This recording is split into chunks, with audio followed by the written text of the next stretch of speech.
Ah oui, je comprends tout à fait que concernant le livre de la sortie au jour des Kémites, appelé improprement le livre des morts des anciens Égyptiens, il y a tellement de symbolisme dedans que je constate que les vues ne sont pas nombreuses et pourtant, je fais l'effort d'interprétation. Alors, nous en sommes au chapitre 172. Voilà, nous sommes au chapitre 172. Alors ici, le titre de ce chapitre, c'est « Commencement des formules des transfigurations qui sont célébrées dans l'Empire des morts ». Ce ne sont pas des formules, ce sont des paroles sacrées. Alors, des transfigurations, c'est que le défunt, comme cela le dit là, il est transfiguré. Vous voyez? Où on parle de transfiguration, c'est la transfiguration du Christ, hein, qui montre sa véritable nature, hein, qui est lumière, vous voyez. Ici, on parle déjà de transfiguration, vous comprenez. Donc, ça vient de l'Égypte antique, hein, cette croyance et cette foi en la transfiguration. Alors, vous allez voir que, bon, le texte est très long, hein, mais vous allez voir qu'en réalité, tout ce qui est dit, ça concerne des situations où le défunt est purifié, sanctifié. Voilà, c'est ça. C'est le test pour la purification et la sanctification du défunt. Et regardez par exemple ce qui est écrit ici. J'ai lavé ma bouche avec du natron bête. J'ai mâché du natron echmen et de l'encens. Je suis pur et pur sont les paroles de glorification qui sortent de ma bouche. Elles sont plus pures que les écailles des poissons dans la rivière et que les figurines de la salle du natron. Pures sont les glorifications de l'Osiris N. Vous voyez? Donc, c'est pour sa pureté. C'est pour que son âme et son esprit soient sanctifiés, purifiés. Alors, on le loue. Alors là, la suite, vous voyez que donc, puisqu'il s'est purifié, il a purifié ses paroles, il a purifié sa bouche, etc. Donc, tout ce qui est dit de lui, c'est, disons, une sorte de glorification. Comme il est beau, l'Osiris N, peut-être le loup. Celui qui est au-dessus de son mur, le loup. Voilà, donc on parle maintenant des attributs divins qui le louent. Peut-être qu'il y a le créateur, c'est l'attribut du créateur, de Néké quand il est créateur. Hein? On parle de sa beauté, hein? est une onde, hein? Au repos, comme une eau de précellence, etc. Ta beauté est une ère de fête, etc. Bon, voilà. Ah oui, tu as été déploré. Tu as été déploré. Ah oui, tu as été pleuré. Voilà. Donc, il est pleuré et il est déploré. C'est-à-dire que les gens regrettent qu'il ne soit plus avec eux, mais qu'il est dans une autre dimension. Voilà. Donc, c'est ce qu'il faut comprendre ici. Voilà. Donc, c'est ça. Maintenant, il est dit ici encore que ta tête, ô maître, est avec une tresse de cheveux de femme asiatique. Bon, quand en Antiquité, dans l'enseignement, quand on parle d'asiatique, en fait, on fait référence en fait au Moyen-Orient. Voilà, ça correspond au Moyen-Orient actuel. Ton visage est brillant, plus que le temple de la lune. Le sommet de ta tête est du lapis lazuli, c'est-à-dire c'est une perle précieuse, une pierre précieuse, le lapis lazuli. Voilà. Le lapis lazuli noir est de ta chevelure plus que les portes de l'aube. Pourquoi est-ce qu'on parle des choses noires, noires, noires, noires? Parce que c'est comme si le mort retrouve une jeunesse. Voilà. Voilà. Quand on a pris de l'âge comme moi, vous voyez, mes cheveux sont blanchis. Voilà. Mais là, on dit que ses cheveux, on dit que sa tête est noire parce que ses cheveux sont noirs. Parce que c'est comme s'il est régénéré, il devient jeune. Voilà. Comme on dit quelquefois dans des termes de spiritualité, il est comme un jouvenceau. Voilà. Il redevient jeune. Voilà, c'est ça. Il redevient jeune. Voilà. On parle de phare noir, etc. Tes lèvres te donnent la vérité et elles répètent la vérité de Ré. Elles rendent favorable les cœurs. Voilà. Donc, c'est-à-dire que il est dans la vérité, il est dans la jeunesse, il est dans la pureté. Voilà, c'est ce qu'il faut comprendre. Maintenant, bon. Et donc, ça le rend beau. Ça le rend beau. On dit ici, ton col est orné d'or et doublé d'or fin. Grande est ta gorge, ton cou est celui d'Anubis. Tes vertèbres cervicales sont celles des deux Uréus. Ton dos est paré d'or, il est doublé d'or, etc. Cela veut dire quoi? Là, ici, c'est comme si on exalte, on a exalté sa beauté. On exalte toujours sa beauté, mais on dit encore qu'il est paré d'or. Hein? L'or, c'est le métal précieux. C'est le métal de la royauté. Vous voyez, par exemple, en Afrique ici, les rois étaient parés d'or. On sait comment Massa Kankou Moussa est parti en pèlerinage à la Mecque avec beaucoup d'or. Et ils ont des ornements en or. Voilà, ça, c'était les Africains qui faisaient ça. Les ornements en or, c'était les Africains. C'est ça les faits. Voilà, donc c'est ça. Donc il est paré d'or, il est paré de pierres précieuses. On a vu le cas avec le lapis lazuli. Voilà. Et alors, on le compare, disons, aux attributs divins. On dit tes chairs sont enrichies d'or, tes mamelons sont des œufs de cornaline. Or, la cornaline aussi, c'est quoi? C'est une pierre précieuse. Donc, c'est comme si maintenant, on voit qu'il est riche. Il est riche, il est paré de richesse. Voilà, il est paré de richesse. Voilà, c'est comme ça. On dit, sa beauté aime à être dans ma tombe. Mon Dieu m'a alloué le lieu pur où tu es désiré être. Voilà, donc c'est ça. Dans un lieu pur. Et il a la faveur de tous les attributs divins. Que ce soit Inépu ou Anubis, que ce soit Thoth ou Djéouti, etc. Que ce soit Ré, etc. Donc, il a la faveur des attributs divins. Voilà, ce sont des attributs divins. Ce n'est pas des divinités, ce sont des attributs divins. Voilà, il faut comprendre ça. On dit tes jambes sont cerclées d'or. Ta poitrine est un buisson de plantes chab, des marécages. Peut-être sans doute que c'est une plante qui était recherchée. Voilà. La plante de tes pieds est bien assurée chaque jour. Tes orteils, ils te conduisent sur les eaux, sur les beaux chemins. Ô Osiris N favori, tes mains sont des joues. Sur tes plans d'eau, tes doigts. Bon, là, il y a une partie du texte est partie, mais on ajoute d'or et leurs ongles de couteau de silès contre le visage de ceux qui agissent contre toi. Bon, voilà. Donc, ça veut dire que non seulement sa parure est belle, mais aussi dans sa parure, il a les moyens de se protéger de ses ennemis. Voilà. C'est ça. On dit leurs ongles de couteau de silès contre le visage de ceux qui agissent contre toi. Ah oui, c'est ça. Ah oui, tu es déploré, tu es déploré, c'est-à-dire tu es regretté. Tu mets le vêtement wab, tu retires ton vêtement oumet quand tu t'étends. Bon, sans doute le vêtement wab, c'est un vêtement, je peux dire, de noblesse, une sorte de vêtement sacerdotal. C'est un vêtement sacerdotal. Maintenant, il a enlevé son vêtement ordinaire, il est revêtu d'un vêtement sacerdotal. On tranche les cuisseaux pour ton cas. Tu as vu? Donc, ça veut dire que son cas, son esprit éternel est purifié.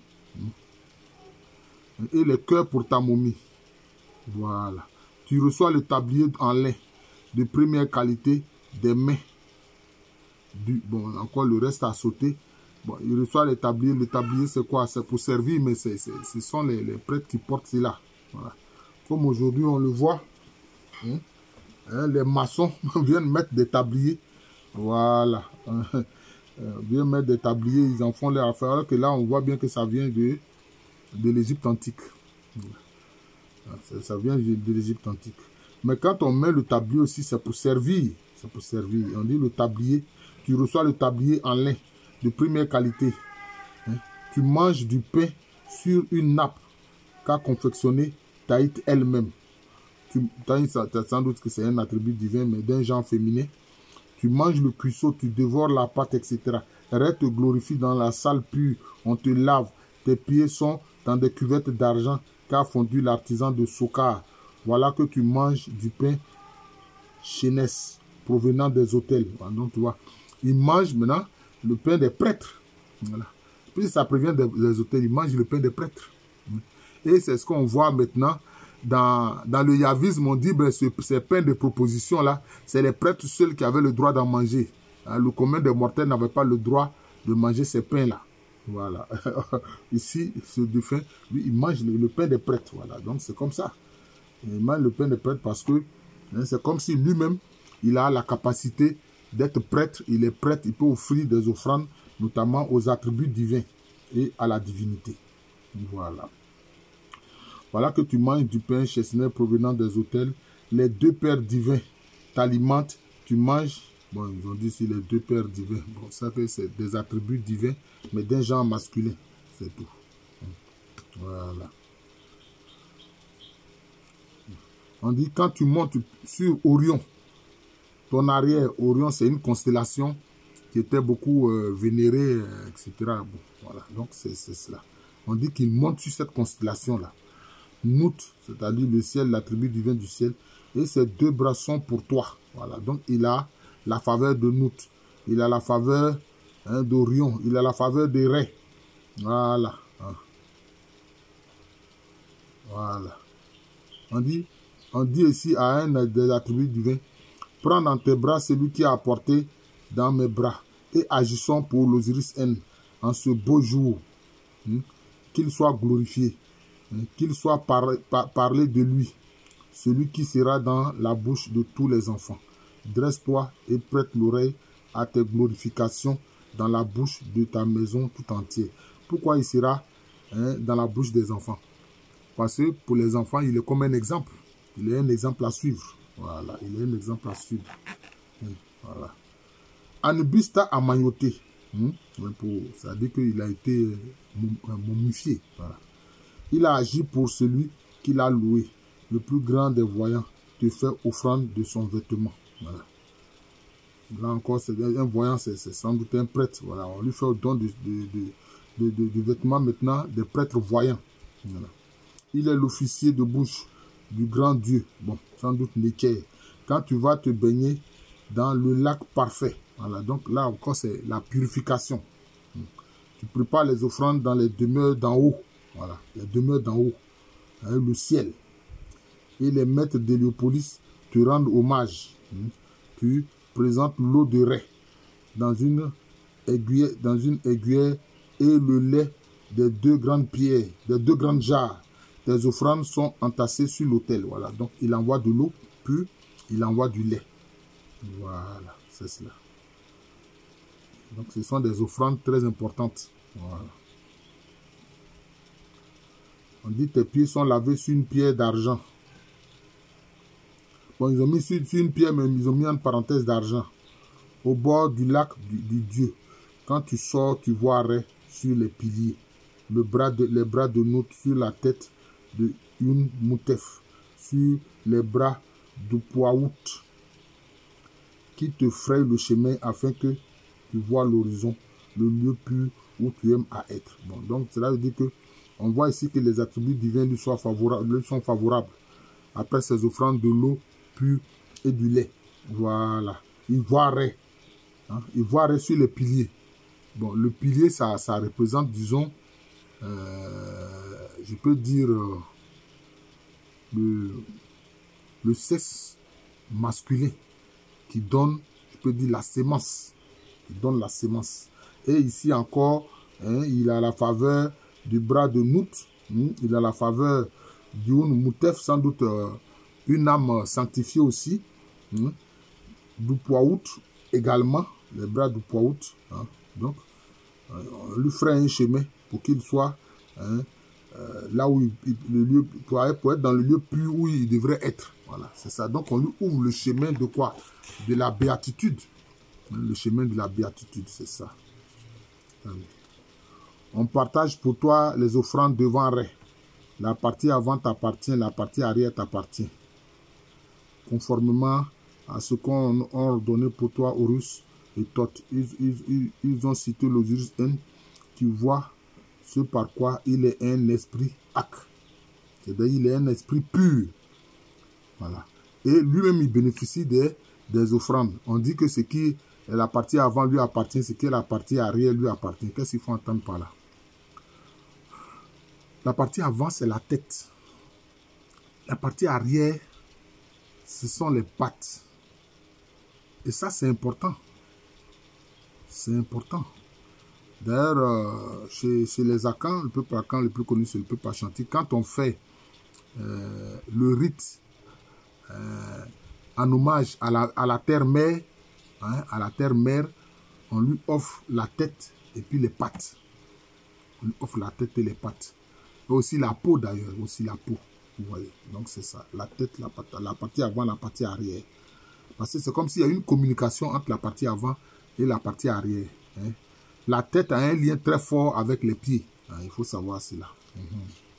Tu avances sur les chemins grands dans ta dignité, dans ta dignité de celui qui a reçu les biens de ton Père devant toi, vêtu de lin fin chaque jour, accompagnant le Dieu aux portes du grand château. Bon, ça dit la grande demeure. C'est un attribut divin. Et on dit quoi ici? On l'a comparé. On dit ce qu'on a ordonné pour toi, Horus et Thoth. Horus, c'est le fils d'Osiris, mais c'est le principe de la royauté. C'est-à-dire, c'est comme si lui aussi il reçoit une dignité royale. Et puis, le Thoth avec lui, c'est-à-dire le principe de la parole l'accompagne. Vous voyez, donc c'est cela. Voilà. La brise est à lui, la brise est pour son nez, la brise est pour ses narines, et 1 000 d'oireaux et 50 corbeilles de toutes sortes de choses bonnes et pures. Tes ennemis sont renversés, ils n'existent plus. Donc, les ennemis qui peuvent l'empêcher d'accéder à la voie de la béatification, c'est-à-dire Seth et ses coalisés, n'existent plus. Ils ne peuvent rien lui faire. On dit quoi? La brise est à lui, la brise est pour son nez. C'est-à-dire quoi? Il respire à nouveau. Voilà. Notre narine, là, c'est pourquoi? C'est pour recevoir l'air, la brise, là, c'est ça que c'est l'air, là, c'est ce qu'ils ont appelé la brise ici. Voilà, pour ses narines. Et on dit 1 000 d'oireaux et 50 orbeilles de toutes sortes. Bon, parce que l'oie, c'est un oiseau palmé. C'est-à-dire qu'il est comme le canard. Voilà, l'oie est comme le canard, c'est un oiseau palmé.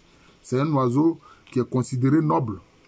Comme Cheikh Anta Diop a dit, l'Afrique explique l'Égypte antique et l'Égypte antique explique l'Afrique. Chez les Akans notamment, n'importe qui n'est pas autorisé à élever des canards. Hein? À élever des canards. Les cannes, les canards, non, n'importe qui n'est pas autorisé. Voilà. Il faut être d'un certain statut social, notamment un grand noble pour être, notamment la royauté, pour pouvoir élever cet oiseau-là. D'ailleurs, même encore chez les Agni Bona, anciennement, bon, je ne sais pas s'ils continuent la pratique, quand un chef important meurt, on accroche devant l'entrée d'une case, une canne, ou bien un canard, pour dire qu'un chef important est mort. Donc vous voyez, donc c'est ça. L'Afrique explique l'Égypte antique. Et quand on veut parler chez les Akans de réelle protection, on fait appel à la canne, on passe au symbolisme de la canne. Pourquoi? Parce que la canne ne fait pas comme la poule. La poule, elle marche devant. Et ses poussins, les poussins, ses petits sont derrière. Donc on peut enlever ses poussins en arrière sans qu'elle le sache. Alors que la canne, elle marche toujours en arrière de ses petits. Les canetons sont devant et puis elle est derrière. Voilà. Pour voir ce qui vient en avant. Évidemment, si tu veux prendre les canetons, il faut que tu t'en prennes d'abord à elle. Parce qu'elle marche derrière les canetons. Voilà, donc je viens d'expliquer ainsi le chapitre 172 du livre de la sortie au jour. J'espère que ça va intéresser mes frères, mes parents kamites. Voilà. Je suis le professeur Alou Kwame René.